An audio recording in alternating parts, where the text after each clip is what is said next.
ഫ്ലവേഴ്സിന്റെ തിരുമുറ്റത്ത് തിരുവോണ താര തമ്പുരാനായി മോഹൻലാൽ. തിരുവോണ ദിനത്തിൽ ഉച്ചയ്ക്ക് 12 മണി മുതൽ ഫ്ലവേഴ്സിൽ. ഞാൻ തോളി തട്ടിയപ്പോ എന്റെ തലയിൽ ചവിട്ടാൻ വരുന്നു. നന്ദ, നന്ദനി വെറ്റകളെ അകറ്റി തന്നെ നിർത്തണം. കടന്നു പോ എന്റെ മുന്നിൽ. മീര, എനിക്കൊരു കാര്യം പറയാനുണ്ട്.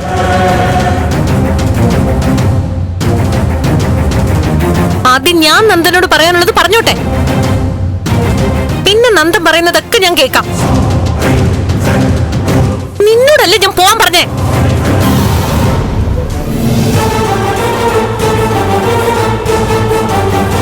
എന്താ മോളെ, എന്താ ഒരു ബഹളം? ആന്റി, ഞാൻ ഇപ്പഴാ ആന്റിയുടെ വില മനസ്സിലാക്കിയേ. ആന്റി പറഞ്ഞതൊക്കെ അക്ഷരം പ്രതി ശരിയാ. എന്താ മോളെ?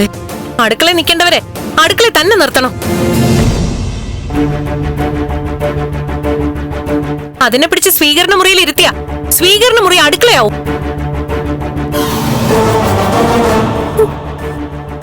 ഞാനും നന്ദനും അകത്തിരിക്കുമ്പോ ഇവന് ഡോറിലിടിച്ച് ശല്യം ചെയ്യുന്നു. അത്രയ്ക്കും ധൈര്യമായിട്ട് നിനക്ക്? വേണ്ട ആന്റി, പറയേണ്ടതൊക്കെ ഞാൻ പറഞ്ഞിട്ടുണ്ട്. തൽക്കാലം ഇത് മതി.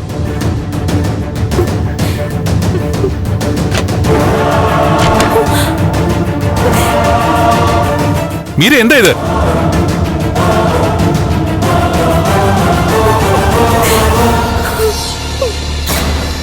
നിന്നെ പുറത്താക്കി വാതിലടച്ചത് കണ്ടില്ലേ?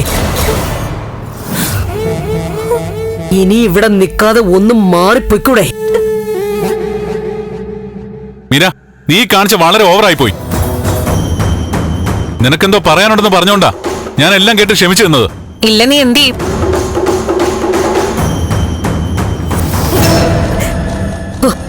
അവർക്ക് ഇത്തിരി പ്രൈവസി കൊടുത്തൂടെ?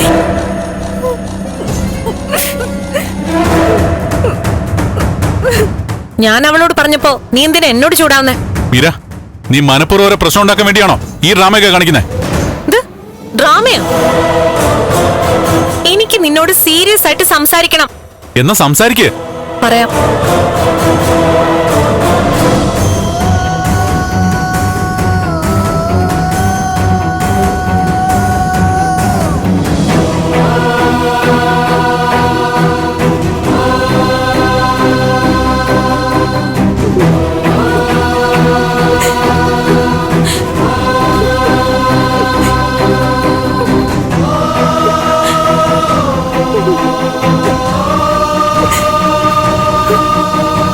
മീരയുടെ നാവിന്ന് തന്നെ കേട്ടപ്പോ നിനക്ക് തൃപ്തിയായല്ലോ. മീര നന്ദനെ മറ്റാർക്കും വിട്ടുകൊടുക്കില്ല എന്ന് നിനക്ക് ഇപ്പൊ ബോധ്യായില്ലേ?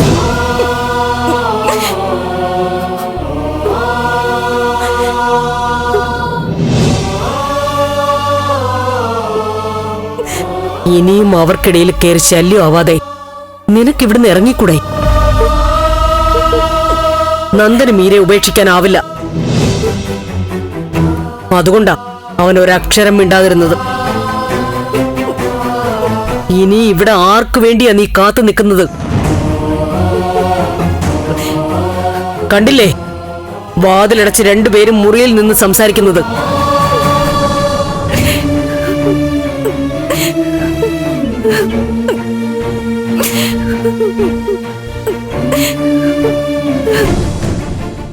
എന്റെ തെറ്റ് തന്നെയാ. അവളെ അത്രയ്ക്ക് അങ്ങോട്ട് അടുപ്പിക്കാൻ പാടില്ലായിരുന്നു. അകലം പാലിക്കണമായിരുന്നു. ദേവിയുടെ കാര്യം പറയാനാണോ നമ്മളിവിടെ ഇരിക്കുന്നത്? മീരയെ കുറിച്ച് പ്രധാനമായ എന്തോ എന്നെ അറിയിക്കാനുണ്ടെന്ന് പറഞ്ഞു. അത് പറയാതെ ചുമ്മാ വഴക്കുണ്ടാക്കി. അത് ശരി, ഞാനായിട്ടാണോ പ്രശ്നം ഉണ്ടാക്കിയേ? അവളോട് പറഞ്ഞല്ലേ ചായ ഇപ്പൊ വേണ്ടാന്ന്. അപ്പൊ പിന്നെ എന്തിനാ അവള് ഷോ കാണിച്ചത്? ദേവി ഷോ കാണിച്ചതാട്ടെ എനിക്ക് തോന്നിയിട്ടില്ല. ഷോ കാണിച്ചത് മുഴുവനെ മീരയാ. നീ എന്താ പറഞ്ഞേ?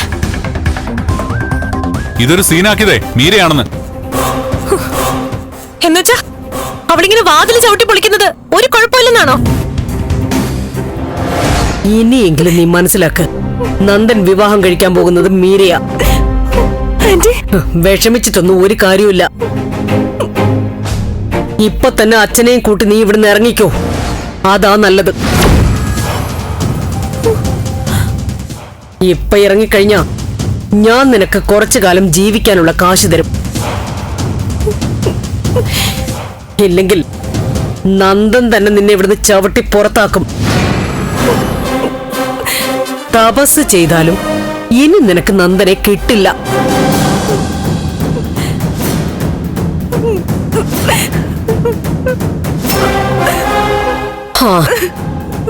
ഇനിയെങ്കിലും എന്റെ മോനെയും ഭാര്യയും ശല്യം ചെയ്യാതെ ഇവിടുന്ന് ഒന്ന് ഇറങ്ങിപ്പോയിക്കൂടെ?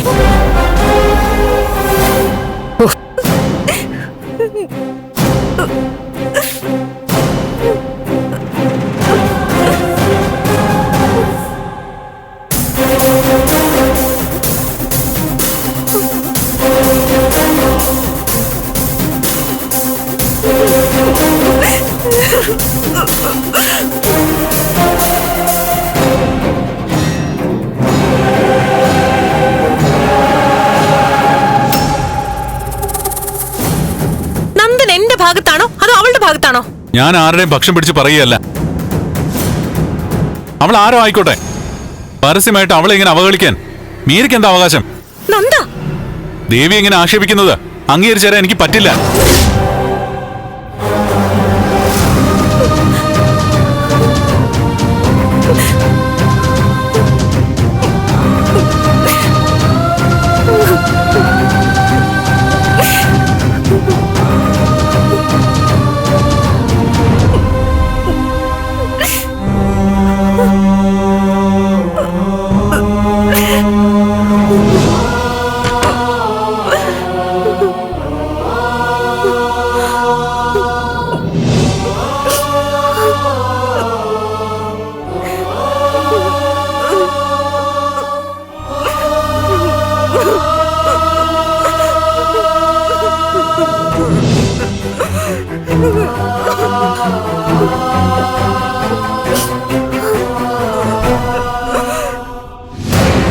സമനില തെറ്റിയതുപോലെ ആയിരുന്നല്ലോ മീരയുടെ പെരുമാറ്റം.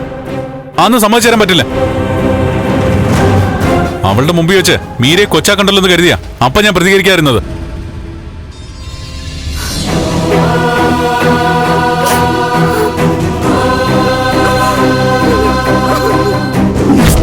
ഇനിയെങ്കിലും നീ മനസ്സിലാക്ക്, നന്ദൻ വിവാഹം കഴിക്കാൻ പോകുന്നത് മീരയാ.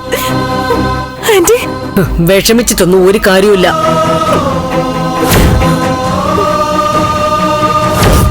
ഇപ്പൊ തന്നെ അച്ഛനെയും കൂട്ടി നീ ഇവിടുന്ന് ഇറങ്ങിക്കോ, അതാ നല്ലത്. ഇപ്പൊ ഇറങ്ങിക്കഴിഞ്ഞാ ഞാൻ നിനക്ക് കുറച്ചു കാലം ജീവിക്കാനുള്ള കാശ് തരും.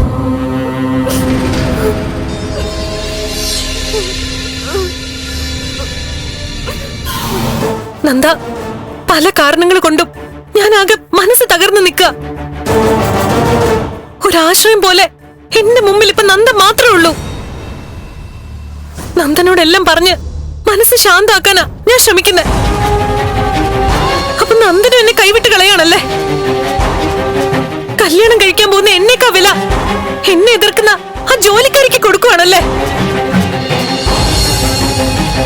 നന്ദ നന്ദാന്ന് വിളിച്ച് ഞാൻ എത്ര പുറകെ നടന്നാലും നന്ദ മൈൻഡ് പോലും ചെയ്യാറില്ല. പല സന്ദർഭങ്ങളിലും അവക്ക് വേണ്ടി സംസാരിക്കുകയും ചെയ്യും. ഇപ്പോഴും എന്നെ തള്ളി പറഞ്ഞു. എന്താ ഇതിന്റെ അർത്ഥം? അത് ഞാൻ അങ്ങോട്ട് ചോദിച്ചോട്ടെ? മീരയെ കാണിച്ചു കൂട്ടുന്നതിന്റെ അർത്ഥം എനിക്ക് മനസ്സിലാവുന്നില്ല. നിസ്സാര കാര്യങ്ങൾക്ക് ആത്മഹത്യ ചെയ്യാൻ ശ്രമിക്കുക, പാതിരാത്രി വീട് വിട്ടു പോവുക, ചില സമയത്ത് എല്ലാവരോടും അമിത സ്നേഹം, ചില സമയത്ത് അവഹേളിക്കല്. ഇപ്പതാ സംസാരിച്ച് തീർക്കാൻ പറ്റുന്ന ഒരു വിഷയത്തെ ആഗോള പ്രശ്നമാക്കി മാറ്റിയിരിക്കുന്നു. അപ്പൊ ഞാനാ തെറ്റുകാരിയല്ലേ? അല്ല, ഞാനാ തെറ്റിയത്. മീരയ്ക്ക് അമിത സ്വാതന്ത്ര്യം തന്നു, അതെന്റെ തെറ്റാ. അതങ്ങ് ഞാൻ എത്രയും പെട്ടെന്ന് തിരുത്തിക്കോളാം. എന്താ നന്ദൻ എന്താ ഇപ്പൊ പറഞ്ഞേ? മീര, ഇനിയിപ്പോ നമ്മൾ തമ്മിൽ സംസാരിച്ചാൽ ശരിയാവില്ല. ചില കാര്യങ്ങൾ എനിക്ക് നിന്നോട് പറയാനുണ്ട്, പ്ലീസ്. ഇപ്പൊ വേണ്ട. ഇങ്ങനെ ഈ മുറിയിൽ വെച്ച് സംസാരിക്കത്തക്ക ബന്ധമല്ല നമ്മൾ തമ്മില്. നന്ദ, എല്ലാവരുടെ മുന്നിൽ വെച്ച് പറഞ്ഞാ മതി എന്ത് കാര്യവും.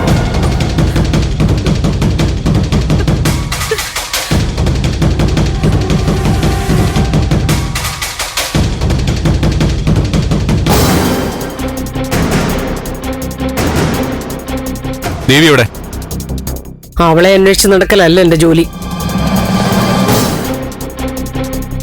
മീര നിന്നോട് എന്താ സംസാരിച്ചത്? മീര പറയുന്ന കേക്കലല്ല എന്റെ ജോലി. നന്ദ, അധികം വൈകാതെ എല്ലാരും അമ്മയുടെ തനി നിറം അറിയും. മീരയ്ക്ക് എന്നോട് എന്തോ പറയാനുണ്ടെന്ന്.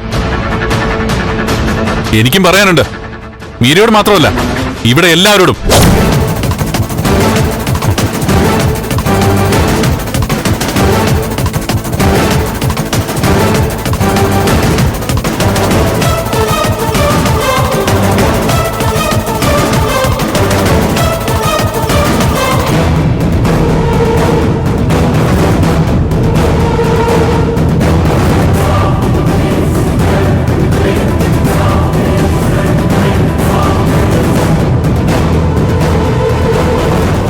നന്ദ, ചേച്ചി, ദേവി എവിടെ? കണ്ടില്ലല്ലോ. മോളില്ലേ? ഇങ്ങോട്ട് വന്നില്ല.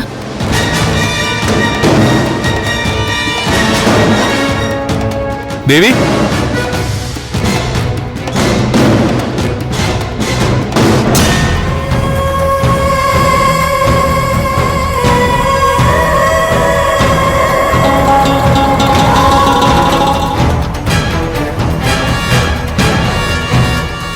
ചേച്ചി, അവള് അടുക്കളയിൽ വല്ലതും ഉണ്ടോ? ഇല്ലടാ. എന്താ പ്രശ്നം? ദേവി എങ്ങോട്ട് പോയി? എല്ലാരും കൂടി അവളെ ഇവിടുന്ന് ഓടിക്കാൻ ശ്രമിക്കുകയാണല്ലോ.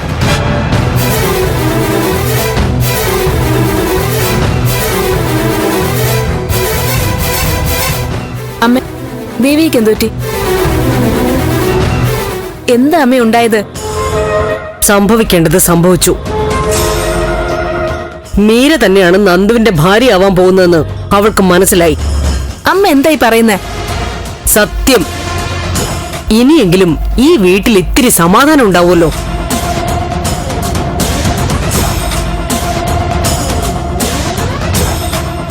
അമ്മേ,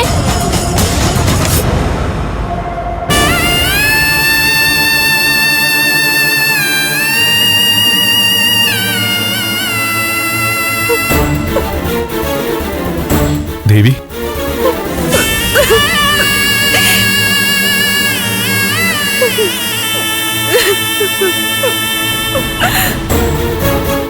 ദേവി, നിനക്ക് വിഷമായല്ലേ? എന്നൊന്ന് വെറുതെ വിടുന്നു. കുറച്ചു സമയം ഞാനൊന്ന് ഒറ്റയ്ക്കിരിക്കട്ടെ.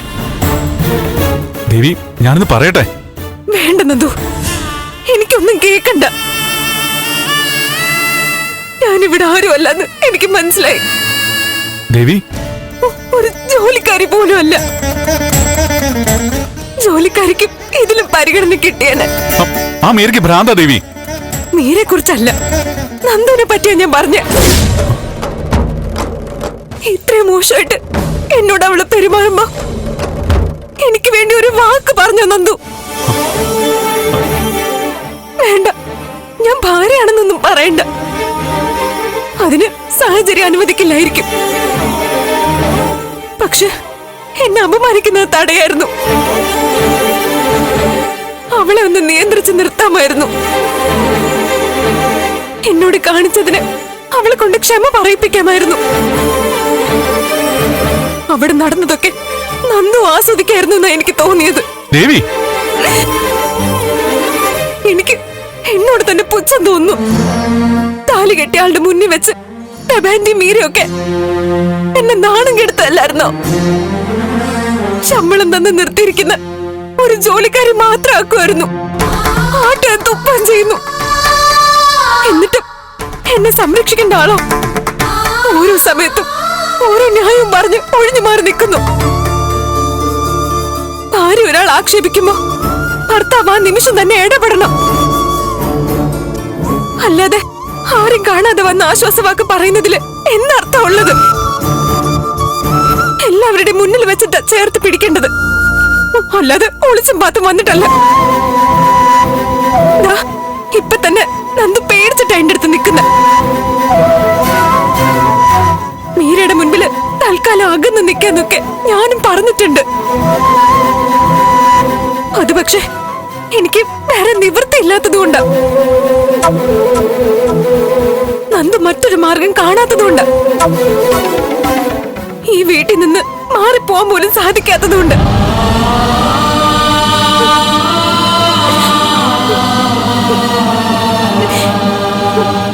നന്ദു അഭിനയിച്ച് മടുത്തു. ഈ നാടകം എത്രയും പെട്ടെന്ന് അവസാനിപ്പിക്കണം. ഇല്ലെങ്കിൽ ജീവിതാവസാനം വരെ ഈ അഭിനയം തുടരേണ്ടി വരും. അവൾ ആരോ ആയിക്കോട്ടെ, പരസ്യമായിട്ട് അവളെ ഇങ്ങനെ അവഹേളിക്കാൻ മീരയ്ക്ക് എന്താ അവകാശം?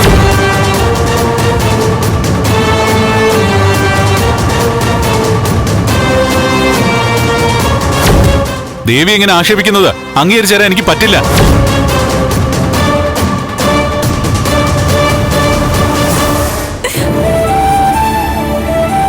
ദേവി, നിന്റെ വേദന നിന്നേക്കാൾ നന്നായി ഞാൻ മനസ്സിലാക്കുന്നുണ്ട്. താലി കെട്ടിയ ഭർത്താവ് മറ്റൊരു പെണ്ണിനൊപ്പം ഒരു മുറിയിൽ കഥകടച്ചിരിക്കുക. നിന്റെ സ്ഥാനത്ത് വേറൊരു പെണ്ണായിരുന്നെങ്കിൽ ആ വാതിൽ ചവിട്ടി പൊളിച്ചാനെ. അവക്കെന്നോട് പ്രധാനപ്പെട്ട ഒരു കാര്യം പറയണമെന്ന് പറഞ്ഞിട്ടാ മുറിയിലേക്ക് കൊണ്ടുപോയത്. അവളാകെ തകർന്നിട്ടായിരുന്നു. എന്തോ ഒരു വലിയ പ്രശ്നം അവക്കുണ്ടെന്ന് എനിക്ക് മനസ്സിലായി. ആദ്യമേ ഞാൻ അവിടെ ഇരിക്കാൻ തടസ്സം പറഞ്ഞെങ്കിലും കാര്യം എന്താണെന്ന് അറിയാൻ വേണ്ടി ഞാൻ അവിടെ ഇരുന്ന് കൊടുക്കുകയായിരുന്നു. ദേവി, നിന്നെയും കൊണ്ട് ഞാൻ ഈ വീട്ടിൽ നിന്ന് ഇറങ്ങാത്തത് ഈ വീട് നിന്റേതാണെന്നും നീ ചന്ദ്രത്തെ പെണ്ണാണെന്നും ഉറപ്പിക്കാൻ വേണ്ടിയിട്ടാ. ഈ വീട്ടിലേക്ക് നിന്നെ കൈപിടിച്ചു കൊണ്ടുവന്നത് ഈ വീട്ടിൽ നിന്ന് എങ്ങോട്ട് ഇറങ്ങിപ്പോകാൻ വേണ്ടിയിട്ടല്ല. മീരയോട് ഞാൻ മറുപടി പറയാത്തത് കൃത്യമായി മറുപടി പറയാൻ സമയമാവാത്തോണ്ടാ. വൈകാതെ ആ നിമിഷം വരും. ഇതുവരെ സഹിച്ച അപമാനങ്ങൾക്ക് ഒരു പകരം വീട്ടൽ അന്ന് ഞാൻ നടത്തും. ഇപ്പൊ തന്നെ കുറച്ചു കാര്യങ്ങൾ ഞാൻ വ്യക്തമാക്കിയിട്ടുണ്ട്.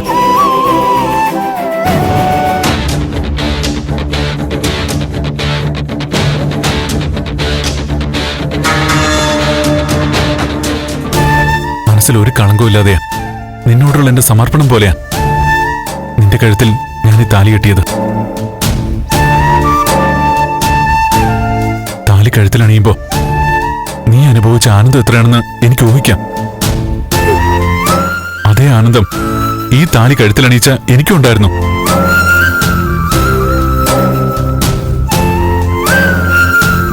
എന്റെ കടമകളും ഉത്തരവാദിത്വമൊക്കെ ഓർമ്മിച്ചുകൊണ്ട് തന്നെയാ ഞാൻ ഈ താലി കെട്ടിയത്. ദേവി, ഈ താലി തൊട്ട് ഞാൻ സത്യം ചെയ്യാം. വേണ്ട നന്ദു,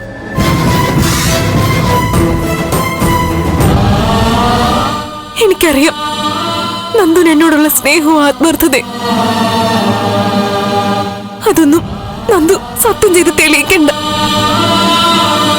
നന്ദുവിൽ നിന്ന് ഇത് കേട്ടപ്പോ തന്നെ ഇതുവരെയുള്ള എന്റെ വിഷമങ്ങളൊക്കെ മാറി.